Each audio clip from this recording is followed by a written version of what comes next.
ప్రయత్నాడు పాట పాడుకుని దేవుని నామని మహిమపరుచుకున్నామండి. రారాజు వస్తున్నాడు జనులారా, రాజ్యము తెస్తున్నాడు, త్వరపడి వేగమే రండి ప్రియులారా, ప్రభుని చేరగరండి. రారాజు వస్తున్నాడు జనులారా, రాజ్యము తెస్తున్నాడు, త్వరపడి వేగమే రండి ప్రియులారా, ప్రభుని చేరగరండి. వస్తానన్న యేసురాజు రాకమానునా, తెస్తానన్న బహుమానం తేకమానునా. వస్తానన్న యేసురాజు రాకమానునా, తెస్తానన్న బహుమానం తేకమానునా. రారాజు వస్తున్నాడు జనులారా, రాజ్యం తెస్తున్నాడు, త్వరపడి వేగమే రండి ప్రియులారా, ప్రభుని చేరగరండి. పాపానికి జీతం రెండవ మరణం, అది అగ్నిగుండము అందులో వేదన.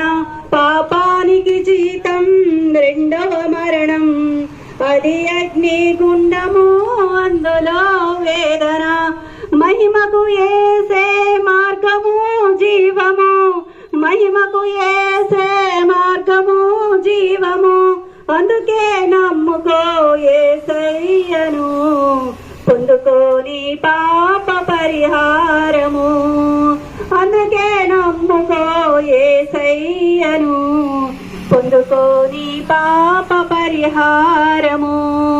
వస్తానన్న యేసురాజు రాకమానునా, తెస్తానన్న బహుమానం తేకమానునా.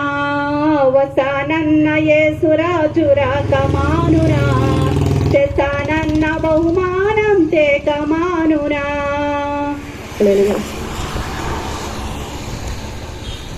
ప్రభువైన యేసుక్రీస్తు నామములో ప్రియ గ్రామస్తులకు శుభాభివందనాలు తెలియజేస్తూ ఉన్నామండి.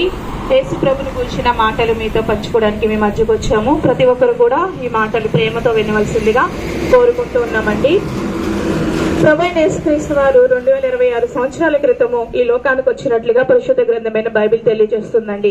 ఆయన ఎందుకు ఈ లోకానికి వచ్చారు అంటే కనుక ప్రతి ఒక్కరిని రక్షించడం కోసం, నశించిన దాన్ని వెతికి రక్షించడం కోసం మనుష్య కుమారుడు ఈ లోకానికి వచ్చాను అనే ఒక మాట రాయబడి ఉంటది. నశించిపోతున్న వారు రక్షించడం కోసం ఆయన ఈ లోకానికి వచ్చాడు. ఎవరు నశించిపోతున్నారు అని కనుక మనం చూసుకుంటే కనుక ఈ లోకంలో మనుషులను మనం ఒకసారి అంచనా వేసామనుకోండి, పలు రకాల మనుషులు ఉంటారు. అంటే వాళ్ళు అనారోగ్యంతో కొంతమంది నశించిపోతూ ఉంటారు, కొంతమంది సరైన సౌకర్యాలు లేక నశించిపోతూ ఉంటారు, కొంతమంది ఆదరించేవారు లేక కన్నవారు లేక కొంతమంది అనాథులుగా ఉండి నశించిపోతూ ఉంటారు, కొంతమంది ఆర్థికపరమైన సమస్యలతో ఇరుక్కుని ఇబ్బందులతో నశించిపోతూ ఉంటారు. అనేక మంది అనేక రకాలుగా మనం చూసుకుంటూ ఉంటే ఈ లోకంలో కొంతమంది ధనికులు ధనవంతులు ఏమనుకుంటారంటే మాకు బోలంత ధనం ఉంది, మాకు బోలంత ఆస్తిపాస్తులు ఉన్నాయి కాబట్టి మేము మంచిగా ఉన్నాం, మాకు ఏ లోటు లేదు, మేమంతా సంతోషంగా జరుగుతున్నాయి, తినడానికి ఉండడానికి మంచిగా ఉన్నాయి, మేము మంచిగా కష్టపడుతున్నాం, బాగున్నాం, సంతోషంగా ఉన్నామని కొంతమంది అనుకుంటారండి. కానీ ఇక్కడ దేని నశించిపోతున్న దాన్ని రక్షించడానికి వచ్చాడంటే ఆత్మనండి. ఆత్మ నశించిపోకూడదు. ఎందుకంటే ప్రతి ఒక్క మనిషిలోనూ ప్రాణము ఆత్మ రెండు ఉంటాయి. జంతువుని కనుక మనం జ్ఞాపకం చేసుకుంటే జంతువులో ప్రాణం మాత్రమే ఉంటది కానీ ఆత్మ ఉండదు. కానీ మనిషికి దేవుడు ఆత్మని ఇచ్చాడు. ఆత్మ చనిపోకూడదని, ఆత్మ నశించిపోకూడదని ఆయన లోకానికి వచ్చినట్లుగా పరిశుద్ధ గ్రంథం తెలియజేస్తుంది. చాలా మంది అంటారు కదండి, పుణ్యం చేస్తే పుణ్యలోకానికి వెళ్తాము, స్వర్గానికి వెళ్తాము, పుణ్యకార్యాలు దాన ధర్మాలు పుణ్యక్షేత్రాలు తిరిగితే కనుక మంచి పనులు చేస్తే కనుక మనము పుణ్యలోకానికి స్వర్గానికి వెళ్తామని చెప్తారండి. పాపం చేస్తే తప్పులు చేస్తే నరకానికి వెళ్తారని చెప్తారు కదండి. అయితే పరిశుద్ధ గ్రంథం తెలియజేస్తుంది కదా, అందరూ పాపం చేసి దేవుడు అనుగ్రహించే మహిమను పొందలేకపోతున్నారు. అంటే ఏ భేదము లేదంటండి, అందరూ పాపం చేశారంట. ఎలా పాపం చేశారంటే మన పుట్టుకలోనే పాపం ఉంది. మనం జన్మతః కర్మతః పాపులమండి. పాపంలోనే పుట్టి పాపంలోనే మనిషి చనిపోతున్నాడు. చనిపోకుండా ఉండాలి అంటే భగవంతుడి దగ్గర నుంచి పుణ్యలోకం నుంచి వచ్చిన ప్రతి ఒక్క మనిషి చనిపోయిన తర్వాత మన శరీరము మట్టిలో కలిసిపోతుంది. మన ఆత్మ దేవుడు అనుగ్రహించే దేవుడి దగ్గరికి వెళ్ళాలి అంటే, ఆత్మ నశించిపోకుండా ఉండాలి అంటే, ఈ లోకంలో ప్రాణం ఉన్నంత వరకు మనం యేసుప్రభుని సొంత రక్షకుడిగా అంగీకరించాలని బైబిల్ గ్రంథం తెలియజేస్తుంది. ఎవరి ద్వారా కూడా మనం పుణ్యలోకానికి చేరలేమండి. ఈ లోకంలో పుణ్యకార్యాలు దాన ధర్మాలు ఏవి చేసినా గానీ మనం పరలోకానికి అంటే స్వర్గానికి చేరుకోలేము. కానీ యేసుప్రభుని మన సొంత రక్షకుడిగా అంగీకరిస్తే ఆయన ద్వారా మాత్రమే మనము పరలోకానికి చేరుకుంటాం. ఎందుకో చెప్పమంటారా? ఆయన 2026 సంవత్సరాల క్రితం ఈ లోకానికి రావడానికి గల కారణం ఏంటంటే, ప్రతి పాపి చేసిన పాపం నుంచి విడిపించడం కోసం, క్షమించడం కోసం, ఆ పాపము నుంచి కడగడం కోసం ఆయన పరిశుద్ధుడైన దేవుడు ఈ లోకానికి వచ్చి ఆయన మరణించాడండి. ఆయన కలువరి శిలువలో యుద్ధ కాలంలోనే ఆయన మనందరి పాపముల కోసము శిలువలో ప్రాణం పెట్టాడు. ఆయన రక్తం ద్వారా ప్రతి ఒక్క మనిషి యొక్క పాపములు కడగబడతాయని చెప్పి పరిశుద్ధ గ్రంథం తెలియజేస్తుంది. ఆ పరమాత్ముని యొక్క రక్తము చెల్లించడం వల్లే మన పాపం నుంచి మనం విడిపింపబడుతున్నామని చెప్పి పరిశుద్ధ గ్రంథం తెలియజేయబడుతుంది. కాబట్టి మనం ఆయన్ని సొంత రక్షకుడిగా అంగీకరించినప్పుడు, నా కోసం యేసుప్రభు ఈ లోకానికి వచ్చాడు, నా పాపముల కోసం ఆయన ఈ లోకానికి వచ్చాడని చెప్పి మనం ఆయన సొంత రక్షకుడిగా అంగీకరిస్తేనే మనం పుణ్యలోకానికి చేరుకుంటామని పరిశుద్ధ గ్రంథం తెలియజేస్తుంది.